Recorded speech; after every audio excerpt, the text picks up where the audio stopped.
Hello दोस्तों। आज हम लोग देखेंगे साइंस। क्या देखेंगे? साइंस देखेंगे, जो कि आपके एग्ज़ाम के लिए काफ़ी ज़्यादा बेटर होने वाला है। और ये वैसा क्वेश्चन है जो कि आपके एग्ज़ाम में काफ़ी ज़्यादा रिपीट किया जाता है। क्या किया जाता है? रिपीट किया जाता है। तो ये आपके एग्ज़ाम की दृष्टि से काफ़ी ज़्यादा इंपॉर्टेंट होने वाला है। और ये जो है प्रीवियस ईयर क्वेश्चन है। किस साल का है? तो ये 2015 में जो पूछा गया ऑब्जेक्टिव टाइप क्वेश्चन है, वो सारा क्वेश्चन है। तो आइए देखिए पहला क्वेश्चन है, लघु पथन के समय परिपथ में विद्युत धारा का मान होगा। तो लघु पथन के समय जो है परिपथ में जो विद्युत धारा का मान होता है वो क्या होता है? कम जाता है। क्या होता है? विद्युत धारा का मान जो है घट जाता है।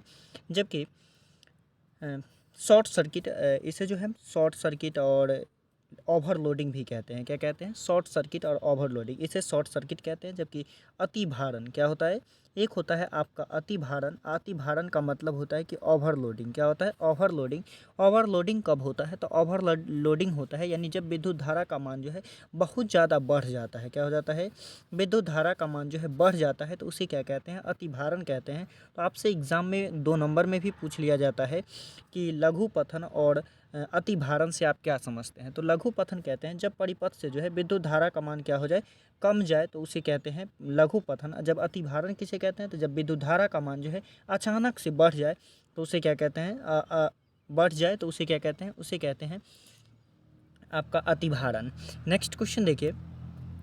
नेक्स्ट है, प्रकाश के परावर्तन के कितने नियम हैं? तो प्रकाश के परावर्तन के जो है कितने नियम है? तो प्रकाश के परावर्तन के 2 नियम है। कितने नियम है? 2 नियम है। तो पहले सबसे समझ लीजिए कि प्रकाश का जो परावर्तन है वो क्या है। तो प्रकाश का परावर्तन कहते हैं आपतित किरण। आपतित किरण और परावर्तित किरण, ये हो जाता है आपका आपतित किरण। कौन सा किरण हो जाता है? आपतित किरण।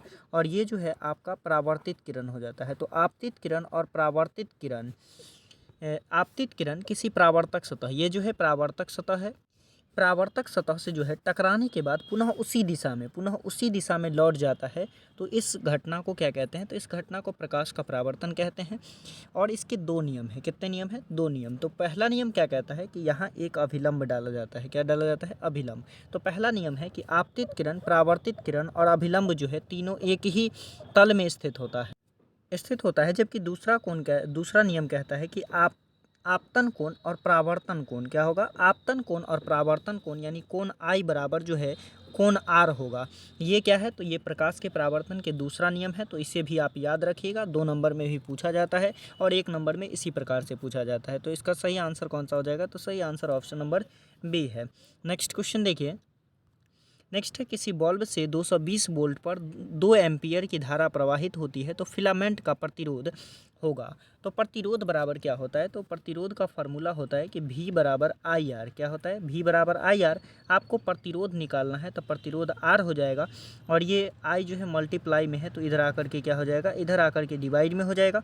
तो देखिए V कितना है? तो V जो दिया है वो आपका 220 वोल्ट दिया गया है। कितना दिया गया है? 220 वोल्ट दिया गया है। जबकि जो आपका धारा दिया गया है वो धारा कितना है? तो 2 है। धारा कितना है? 2 है। तो इसका सही आंसर जो है आपका ये जो है कट जाएगा। तो कितना से कटेगा? तो 110 से कटेगा। ओम 110 ओम से कटेगा। तो इसका सही आंसर क्या हो जाएगा? तो इसका सही आंसर हो जाएगा आपका ऑप्शन नंबर बी यानी 110 ओम। नेक्स्ट क्वेश्चन देखिए। किसी माध्यम के अपवर्तनांक का मान होता है। तो किसी माध्यम के अपवर्तनांक का जो मान होता है वो साइन आई बट्टा साइन आर होता है। क्या होता है? साइन आई बट्टा साइन आर। आपतन कोण की जगह और परावर्तन कोण की जगह के अनुपात को ही जो है स्नेल का भी नियम कहते हैं। क्या कहते हैं? स्नेल का नियम। तो स्नेल का नियम क्यों कहते हैं? तो चूंकि स्नेल नामक वैज्ञानिक जो है ये नियम दिया था, तो इसीलिए हम इसे क्या कहते हैं? स्नेल का भी नियम कहते हैं। नेक्स्ट क्वेश्चन है, 1 किलोवाट तुल्य है। तो 1 किलोवाट जो है ये किसके बराबर है? तो देखिए 1 किलोवाट जो है अगर इसे आप तोड़ लीजिएगा तो 1 किलोवाट जो है ये आएगा आपका 3.6 गुना 10⁻6 जूल के बराबर होगा। किसके बराबर होगा? 3.6 गुना 10⁻6 जूल। यानी ऑप्शन नंबर बी जो है इसका बिल्कुल राइट हो जाएगा। नेक्स्ट है, समतल दर्पण द्वारा बना प्रतिबिंब होता है। तो समतल दर्पण द्वारा जो है कैसा प्रतिबिंब बनेगा? तो वो आपका काल्पनिक बनता है। कैसा बनता है? काल्पनिक। यानी ऑप्शन नंबर बी जो है इसका बिल्कुल राइट है। नेक्स्ट है, विभवांतर का एसआई मात्रक। इसका विभवांतर का एसआई मात्रक जो है क्या होता है? तो इसका सही आंसर हो जाएगा ऑप्शन नंबर सी यानी वोल्ट होता है। क्या होता है? वोल्ट होता है। जबकि विद्युत धारा का एसआई मात्रक क्या होता है? तो वो आपका एम्पियर होता है। और प्रतिरोध का एसआई मात्रक क्या होता है? तो प्रतिरोध का ओम होता है। और शक्ति का क्या होता है, तो शक्ति का वाट होता है।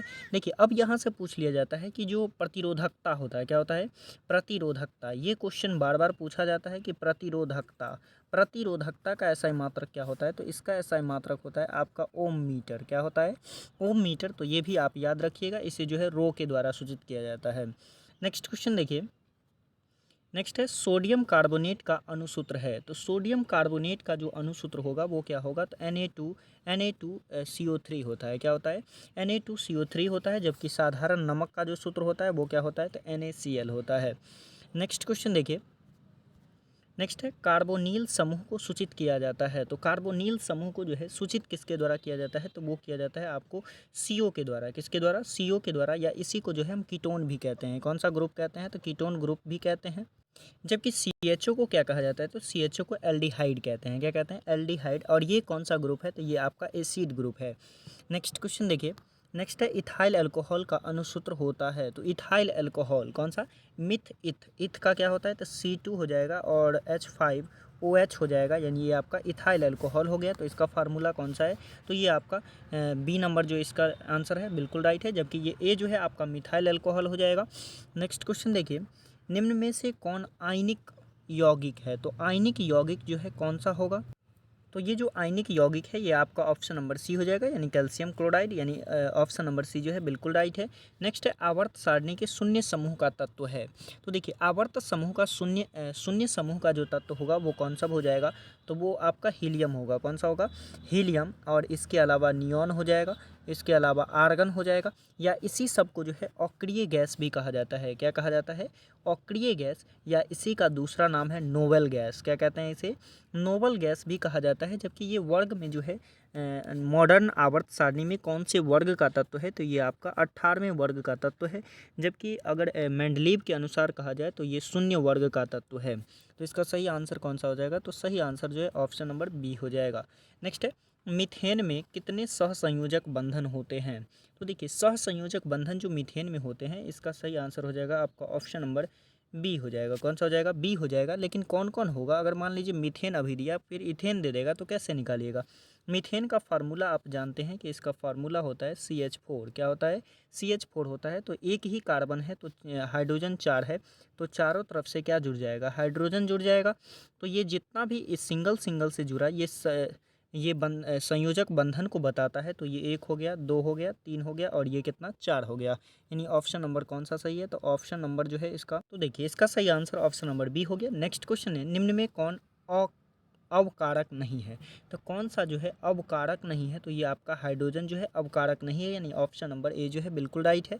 नेक्स्ट क्वेश्चन है इथाइल अल्कोहल किस प्रकार के श्वसन में बनता है। तो इथाइल अल्कोहल जो बनता है वो किस प्रकार के श्वसन में बनता है, तो इसका सही आंसर होगा आपका ऑप्शन नंबर बी, अवायवीय श्वसन। कौन सा हो जाएगा, अवायवीय श्वसन जो है इसका बिल्कुल राइट हो जाएगा। जबकि वायवीय श्वसन जो है किसके उपस्थिति में होता है, ऑक्सीजन की उपस्थिति में होता है।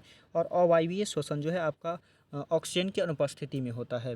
नेक्स्ट क्वेश्चन है किसमें अलैंगिक जनन मुकुलन द्वारा होता है। तो अलैंगिक जनन जो है मुकुलन द्वारा किसमें होगा, तो इसका सही आंसर होगा आपका ऑप्शन नंबर ए, यानी ईस्ट में होगा। किस में होगा, ईस्ट में, यानी ऑप्शन नंबर ए जो है बिल्कुल राइट है। जबकि अमीबा में जो है विखंडन के द्वारा होता है। किसके द्वारा, विखंडन, यानी जीव जो है अपने ही शरीर को तोड़ करके दो जीवों की उत्पत्ति करता है। तो ये आपका किस में होगा, अमीबा में। जबकि मुकुलन किस में होगा, तो मुकुलन होगा ईस्ट में, यानी ऑप्शन नंबर ए जो है बिल्कुल राइट है। नेक्स्ट है ओजोन परत पाई जाती है। तो ओजोन परत कहाँ पाई जाएगी। नेक्स्ट क्वेश्चन है ओजोन परत पाई जाती है। तो ओजोन परत जो है ये कहाँ पाई जाती है, तो ये आपके स्ट्रेटोस्फीयर में पाया जाता है। कहाँ पाया जाता है, स्ट्रेटोस्फीयर, या फिर लिख दे समताप मंडल। कौन सा, समताप मंडल। तो ये भी आपका एसी का होता है, ये इंग्लिश में लिख दिया है। तो ऑप्शन नंबर ए जो है इसका बिल्कुल राइट होगा। नेक्स्ट क्वेश्चन है प्राग कोष में पाया जाता है। तो प्राग कोष में क्या पाया जाएगा, तो प्राग कोष में जो है प्रागकण पाया जाता है। क्या पाया जाएगा, प्रागकण, यानी ऑप्शन नंबर बी जो है राइट है।